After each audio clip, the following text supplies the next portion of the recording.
Hello everyone, I'm Dr. Seetal Sharma and welcome to Logically Legal Studies. आज हम बात करने वाले हैं एक बहुत इंपॉर्टेंट टॉपिक के बारे में as in we are starting with our now lecture series जिसके अंदर सबसे पहले हम बात करेंगे आज सेक्शन 5 और 6 ऑफ स्पेसिफिक रिलीफ एक्ट।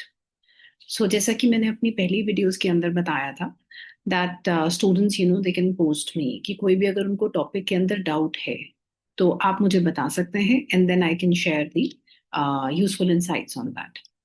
तो बहुत सारे बच्चों की क्वेरीज आ रही थी कि सेक्शन 5 और 6 ऑफ एसआरए वो जितना भी पढ़ लें but it is very difficult to solve the questions. मतलब हमें लगता है that we know this concept but हमेशा कोई ना कोई प्रॉब्लम रहती है। सो आई डिसाइडेड कि इसको हम एक बहुत ही सिंप्लीफाइड मैनर के अंदर 15-20 मिनट्स के अंदर जो भी इस कॉन्सेप्ट से रिलेटिंग इम्पोर्टेंट चीजें हैं वो पढ़ लेते हैं। So I started making this video. Other topics are also in the pipeline, for example res judicata. इसमें भी बच्चों की सेम ही क्वेरी है कि चाहे जितना मर्जी इस टॉपिक को हम पढ़ लें बट कई बार हमें ऐसा फील होता है that we are still not able to solve the questions अगर कोई प्रॉब्लम बेस्ड क्वेश्चन आता है पेपर में। तो उसको भी आई will be definitely posting a video soon. And और भी आपके बहुत सारे अगर कोई डाउट्स हैं, कोई भी रिवीजन को लेके आपके क्वेश्चंस हैं, so you can always comment in the comment section and definitely I will get back to you. Okay, तो आज शुरू करते हैं सेक्शन 5 और 6 of specific relief act. Before we start with this thing, just a general brief up. हमेशा याद रखिए कि स्पेसिफिक रिलीफ एक्ट जो है वो है क्यों। Specific Relief Act एक procedural law है and it is only substantive because of the existence of Section 6। वैसे इस एक्ट का कोई भी कॉज ऑफ एक्शन नहीं है। कॉज ऑफ एक्शन क्या होता है? कॉज ऑफ एक्शन एक बंडल ऑफ फैक्ट्स होता है जिसको एक पार्टी को हमेशा प्रूव करना होता है so that he can get the relief from the court. But specific relief act के अंदर कोई भी कॉज ऑफ एक्शन नहीं है, इसमें सिर्फ पार्टीज अपना रिलीफ मांगती है। मतलब there are different set of reliefs जिनको कंपाइल कर दिया गया है और एक एक्ट बना दिया गया है। एक बहुत इंटरेस्टिंग चीज ये है कि फेमस जूरिस्ट जो थे मुल्ला एंड पोलक, उन्होंने ये भी सजेस्ट किया that we actually need this act, जरूरत है हमें इसकी। तो उन्होंने तो रेकमेंड किया था कि जितने भी एसआरए के अंदर रिलीफ्स हैं आप उनको डिफरेंट एक्ट्स के अंदर ही साथ साथ डाल दीजिए, क्योंकि इस एक्ट का अपना कॉज ऑफ एक्शन है नहीं। मतलब this act does not define any rights and liabilities.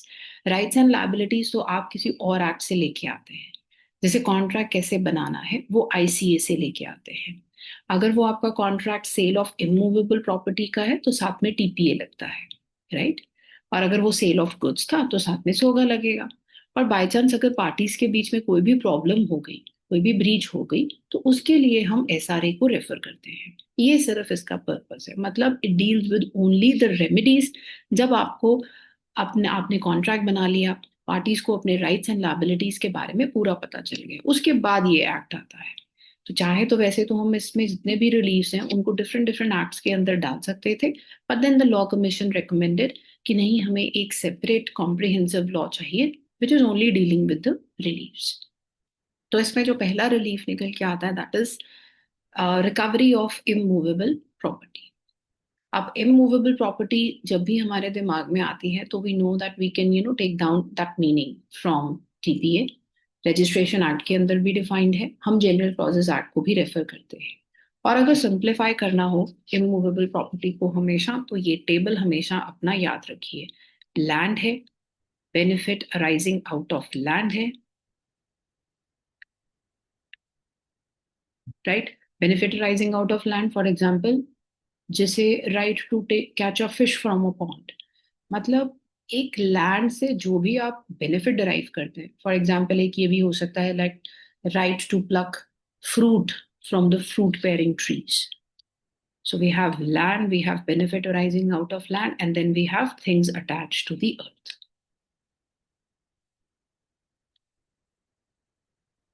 तो इन डेफिनेशन को जब हम कंपाइल करते हैं तो ये हमें दिखता है वहां पे that this is the definition of immovable property. Land जब हम डिफाइन करते हैं तो that means anything that is above upon the surface of land, everything that is beneath वो पार्ट ऑफ लैंड है। Rivers, lakes, these are upon the surface of land, so definitely this is also considered as a part and parcel of land.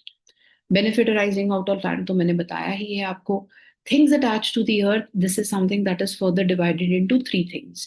That is things rooted in the earth, जैसे trees and all, right? Things embedded in the earth. Please mind my handwriting, थोड़ा सा stylus के अंदर I think problem है. Embedded in the earth, but I'm speaking along with it. And then we have other things, that is things attached to what is permanently embedded. Okay, sorry, I can write it here.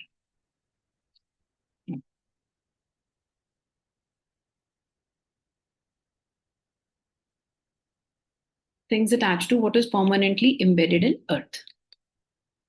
So ये आपकी immovable की definition हो सकती है, immovable property की. Okay.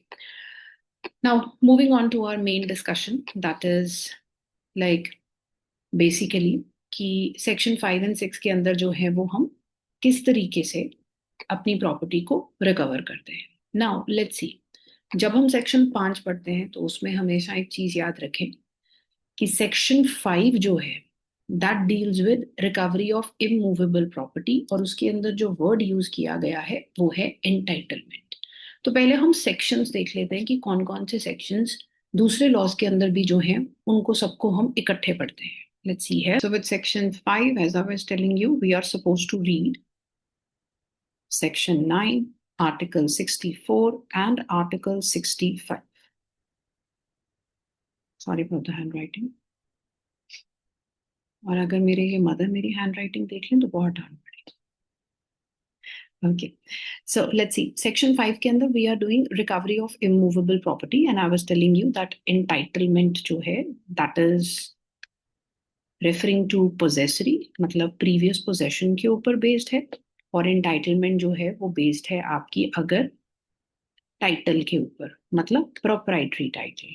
By what right you are holding that property. तो simple याद रखना है हमेशा कि अगर तो पोजेसरी टाइटल की हम बात कर रहे हैं, that means we are referring to what, we are referring to article 64 of limitation.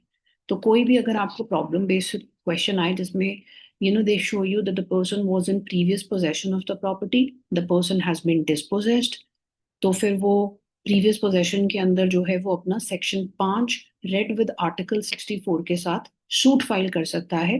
कितने टाइम के अंदर? ये आर्टिकल 64 कहता है 12 years from the date of dispossession. Clear हो गया? और बाई चांस अगर आपका कोई प्रॉपर्टी को टाइटल है, मतलब there is some right to the property, like you have a right to possess the property, right, you are the owner of the property, तो फिर जो है वो आप अपना राइट कब तक क्लेम कर सकते हैं? 12 years from the date when others possession, मतलब दूसरे पर्सन की जो पोजेशन है has become adverse.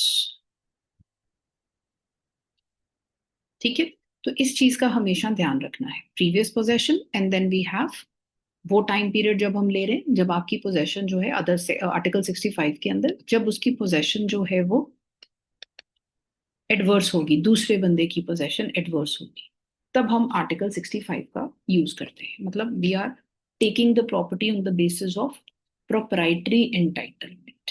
ठीक है, और हमें पता है सेक्शन 6 के लिए कुछ नहीं करना. सेक्शन 6 कई बार हमेशा ऑल द सिचुएशंस के अंदर पहली रेमेडी ही रहती है, दैट इज कि आप एक प्रीवियस पोजेशन में थे, ठीक है, और आपको डिस्पोजेस किया गया है आपकी मर्जी के बिना, वॉलेंटरली नहीं था, ठीक है, आप अपनी मर्जी से बाहर नहीं गए हैं, एंड देन आपके पास 6 months हैं टू फाइल अ सूट. तो अगर बस इसमें ये होता है कि अगर आपने 6 months के अंदर अंदर सूट फाइल कर दिया तो आपको रिलीफ मिल जाएगा if there are merits.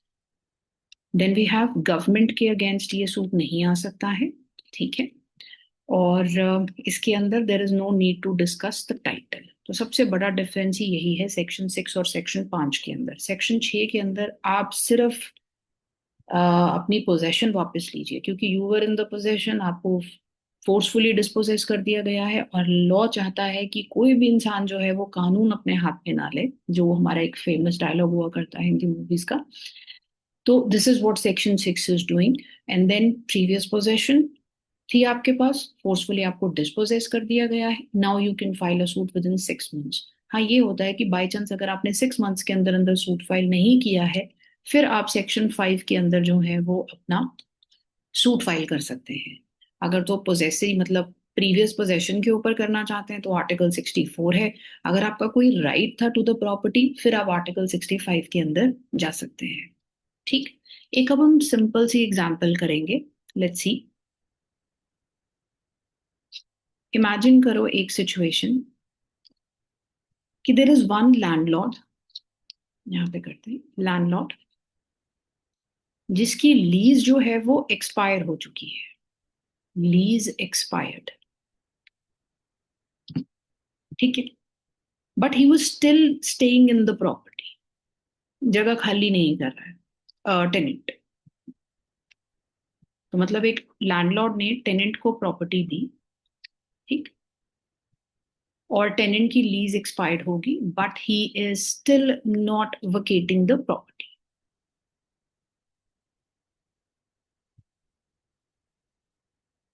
Okay. Still not vacating the property. So what will happen? अब लैंडलॉर्ड आता है, इसको फोर्सफुली डिस्पोजेस करता है. ठीक है. अब मैं आपसे अगर पूछूं कि बताइए कौन कौन से सेक्शन के अंदर टेनेंट को रिलीफ मिल सकता है, तो आप कहेंगे सेक्शन 6 तो है ही है अगर वो सूट फाइल करता है विद इन 6 मंथ्स, क्योंकि he was in previous possession. Check हो गया हमारा. डिस्पोजेस किया गया है विदाउट परमिशन, विदाउट कंसेंट. और 6 मंथ्स के अंदर अंदर अगर सूट आता है तो इट इज मेंटेनेबल. और गवर्नमेंट नहीं है, वो प्राइवेट इंडिविजुअल ने किया है ऐसा. तो आपको रिलीफ मिल सकता है और टाइटल डिस्कस करने की जरूरत नहीं है. बहुत ही बढ़िया रेमेडी है. मतलब अगर लैंडलॉर्ड ये भी कहेगा कि टेनेंट की तो लीज एक्सपायर हो गई है, इसलिए मैंने उसको डिस्पोजेस किया, तो भी सेक्शन 6 जो है वो टाइटल को डिस्कस नहीं करेगा. सो सेफ ऑप्शन. आपको अपनी पोजेशन वापस मिल जाएगी. So it's like maintaining a status को. बट बाय चांस टेनेंट ने सेक्शन 6 के अंदर सूट फाइल कर दिया और अपनी पोजेशन ले ली. अब लैंडलॉर्ड जो है वो एग्रीव्ड है. लैंडलॉर्ड तो दुखी हो गया. अब सेक्शन 6 के अंदर जो डिक्री आई है, ना ही अपील लाई करती है, ना ही रिव्यूज को रिविजन के लिए जाना पड़ेगा. But there is one option which is available to the landlord कि वो सेक्शन 5 के अंदर आ जाए. ठीक है. सेक्शन 5 के अंदर आ जाए और कहाँ पे अपना सूट फाइल करे? वो अपना सूट जो है वो एंटाइटलमेंट बेसिस के ऊपर कर सकता है. He is having the title to the property article 65 के साथ, because he is the owner of the property. वहां पे वो अपना टाइटल डिस्कस कर सकता है. ठीक है. एंड टाइम पीरियड कितना है आपके पास? 12 years. अब हम चलते हैं टेनेंट की तरफ से कि बाय चांस अगर टेनेंट को डिस्पोजेस कर दिया जब उसकी लीज एक्सपायर्ड थी, फोर्सफुली इविक्ट कर दिया, मतलब कोर्ट की डिक्री लेके नहीं आए हैं आप, तो उस टेनेंट के पास रेमेडीज क्या है? तो सबसे पहले रेमेडी मैंने बताई आपको, सेक्शन 6 की रेमेडी है आपके पास. दूसरी रेमेडी जो है वो उसके पास ये हो सकती है, आर्टिकल 64 जो है, सेक्शन 5 आर्टिकल 64, क्योंकि वो प्रीवियस पोजेशन में था तो वो सूट तो फाइल कर सकता है. मेंटेनेबिलिटी के ऊपर कोई इशू नहीं है. सूट मेंटेनेबल है. बट थोड़ा सा आर्टिकल 64 के अंदर जो है वो क्या रहता है, अगर वो सेक्शन 5 के अंदर सूट फाइल करता है और साथ में आर्टिकल 64 के अंदर एक चीज हमेशा याद रखनी है कि when ever the plaintiff files a plaint, तो वो प्लेंट के अंदर अपना टाइटल डिस्कस नहीं करता. वो सिर्फ बताता है that I was in the previous possession and I was being dispossessed, जो टेनेंट करेगा. मोर ओवर उसकी लीज एक्सपायर्ड है, he will not talk about title. But article 64 के अंदर थोड़ा सा रिस्क रहता है, क्योंकि जो ऑपोजिट पार्टी होती है, जैसे डिफेंडेंट हमारे केस में लैंडलॉर्ड, वो अपनी रिटन स्टेटमेंट के अंदर जो है वो इशू रेज करती है टाइटल का. और बाय चांस अगर उसने, लैंडलॉर्ड ने ये कह दिया कि इस पर्सन का टाइटल ही नहीं है to the property because his lease has expired, I have a better title, तो देन डेफिनेटली जो है वो टेनेंट को थोड़ा सा इससे रिस्क रहता है. तो टेनेंट के लिए ज्यादा से ज्यादा यहाँ पे जो ऑप्शन रहेगी वो यही रहेगी, जब उसकी लीज एक्सपायर्ड है, कि वो सेक्शन 5 आर्टिकल 64 के ऊपर जो है वो अपना सूट फाइल कर सकता है अपनी प्रीवियस पोजेशन के बेसिस के ऊपर कि उसको डिस्पोजेस किया गया. बट रिस्क रहेगा क्योंकि landlord is having the better title, और सेक्शन 5 के अंदर हम टाइटल डिस्कस कर सकते हैं. हमें पता है कि टेनेंट जो है वो आर्टिकल 65 के अंदर नहीं जा सकता है because he is not entitled. Entitlement नहीं है ना, कोई भी टाइटल टू द प्रॉपर्टी नहीं है, lease has expired, that is the reason. But अगर हम इस सिचुएशन को थोड़ा सा चेंज करते हैं, ठीक है,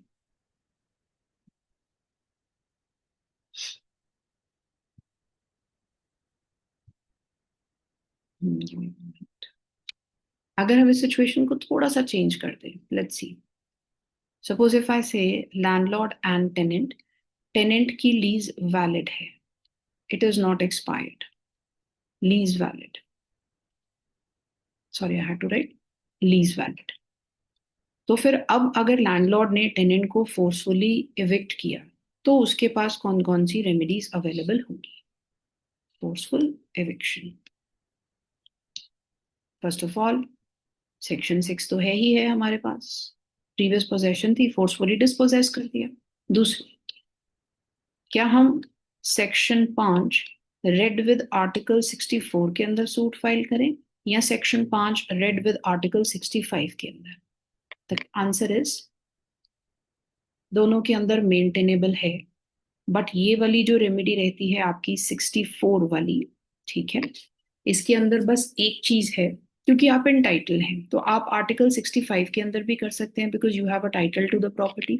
आप आर्टिकल 64 के अंदर भी कर सकते हैं, बट द प्रॉब्लम इज, एक चीज हमेशा याद रखनी है आपने, कि आर्टिकल 64 जो है, यहाँ पे जो प्लेंटिफ है, मतलब जो हमारा टेनेंट है, वो बस उसका रिस्क ये रहता है कि वो क्वेश्चन ऑफ टाइटल अपने प्लेंट के अंदर रेज नहीं कर सकता है, क्योंकि this suit is based on previous possession. तो वो सिर्फ प्रीवियस पोजेशन की बात करेगा और ये बात करेगा that he has been dispossessed, and then he will have to wait for the other party, that is the owner, landlord, कि अगर वो टाइटल की बात करता है तो then he can lead the evidence to rebut. तो मतलब प्लेंटिफ को पहले डिफेंडेंट की वेट करनी पड़ती है कि वो टाइटल का क्वेश्चन रेज करे, only then he has the right to definitely rebut it, या अपना एविडेंस लीड करे with respect to the title. So basically plaintiffs question of title under article 64 is dependent upon the defendant raising that question in his written statement, but कोई भी अगर article 65 के अंदर जाता है, वो तो सूट है ही टाइटल के ऊपर बेस्ड, तो डायरेक्टली प्लेंट के अंदर जो है वो आप अपना टाइटल रेज कर सकते हैं, ठीक है। तो अगर वो आर्टिकल 65 के अंदर जाना चाहता है, वो ये कहना चाहता है मेरी लीज तो वैलिड है, I am having a better title than the owner, right, और इस ओनर ने डिस्पोजेस करके जो है, he is the person who is in the adverse position, तो वो जो है एक तरीके से अपनी प्रॉपर्टी ले सकता है वापस टेनेंट। तो सेक्शन 6 रहेगा, आर्टिकल 64 भी रहेगा, बट डर क्या है, थोड़ा सा रिस्क क्या रहता है, we are dependent upon the other party to raise the question of title, because you have filed the suit on the previous possession, article 64 is based on previous possession. Article 65 के अंदर भी जा सकते हैं, lease valid है, ठीक है, और आप अपना बेटर टाइटल भी प्रूव कर सकते हैं देन ओनर, ठीक। अभी सिर्फ एक, अगर मुझे कंक्लूजन करना हो, so I would say just remember one thing, section 6 के अंदर ऑलमोस्ट काफी हद तक सारे लोग जा सकते हैं जिनको फोर्सफुली डिस्पोजेस किया जाता है, टाइटल की डिस्कशन का भी डर नहीं रहता। बस थोड़ी सी कंफ्यूजन रहती है, आर्टिकल 64 के अंदर जाना है, आर्टिकल 65 के अंदर जाना है, रेड विद सेक्शन 5, उसमें एक बेसिक सा बस एक आप रूल सीख लो कि अगर तो आप प्रीवियस पोजेशन और डिस्पोजेशन के बेसिस पे जाना चाहते हैं तो वो आर्टिकल 64 रहता है, ठीक है, but then you're dependent on the other party to raise the question of the title. Once he raises, then you can also raise the title. अगर आप आर्टिकल 65 के अंदर जाते हैं तो आप तो टाइटल के ऊपर ही आ रहे हैं, बट आर्टिकल 65 के अंदर वही लोग आ सकते हैं जिनकी कोई राइट टू द प्रॉपर्टी बनती है, जैसे suppose owner of the property can file a suit, ठीक। इस वीडियो के अंदर हम यहाँ तक ही अभी डिस्कस कर रहे हैं, आई will be making and I will be sharing very soon one more video, because उसके अंदर मुझे आपको एडवर्स पोजेशन करवाना है। तो ये तो हो गया सिर्फ लैंडलॉर्ड और टेनेंट के रिलेशन परस्पेक्टिव से कि सेक्शन 5 के अंदर जाना है कि सेक्शन 6 के अंदर जाना है। In the next video I will be taking up adverse possession, कि अगर कोई इंसान एडवर्स पोजेशन में बैठा हुआ है तो सेक्शन 6 के अंदर जाएंगे या सेक्शन 5 के अंदर जाएंगे, plus I will discuss the adverse possession as a concept under Limitation Act. So that's why I'm making a separate video for this. Adverse possession एक ऐसा कॉन्सेप्ट है जिसमें हमेशा क्वेश्चन आते हैं और बच्चे कंफ्यूज रहते हैं. Since this was the another hot topic that was एक तरीके से बच्चों ने रेज किया कि एडवर्स पोजेशन पूरा समझा दीजिए लिमिटेशन और एसआरए से. So I will be making a separate video for that. All right. So for the time being, आप इसको रिवाइज करके रखें and I will be bringing in more problem questions next time so that हम थोड़ा सा अपनी revision के बारे में भी डिस्कस कर पाएं कि जितना हमने आज किया है whether you are able to solve the question next time or not.